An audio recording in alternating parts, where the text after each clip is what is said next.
Hello एभ्रीबडीहरु good morning and welcome to my vlog. सबैजनालाई स्वागत छ मेरो न्यू भ्लगमा। आजभोलि चाहिँ मैले भ्लग चाहिँ युट्युबमा चाहिँ अलिकति ग्याप गरिरहेको छु। धेरै दिन ग्याप भइसक्यो। मैले सर्ट्स भ्लग हालेर चाहिँ मेरो सब्सक्राइब बढाउने कार्यक्रम गरिरहेको थिएँ मैले। अनि त्यो कारणले चाहिँ मेरो 500 सब्सक्राइबर पनि कम्प्लिट भइसक्यो मेरो सर्ट्स भिडियोले गर्दा।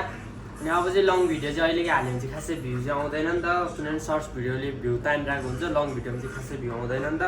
त्यही भएर अब यो भिडियो चाहिँ मैले आजदेखि चाहिँ भिडियो बनाउनु सुरु गरेको छु। अबदेखि चाहिँ म रेगुलरै भिडियो बनाउने कोसिस गर्छु। रेगुलर नआए पनि दिन बिताएर मेरो भ्लग आउँछ। त्यही हो, बिहानको तातो कफीसँग हजुरहरूलाई स्वागत छ मेरो भ्लगमा एभ्रिवानहरू। आज पनि किचनबाट भ्लग सुरु गरिरहेको छ होइन। आज मेरो काम जस्तै छ, त्यही हो। अब काम भनेको त्यही भन्ने, काममा आयो काम गऱ्यो होइन। उदय चाहिँ किमा बनाउनु पर्ने छ। हिजो बनाएँ 4 केजी मगाएको थिएँ, हिजो बनाएँ। अरू सब अनि आज चाहिँ अलिअलि बनाउनु पर्ने छ, त्यही हो।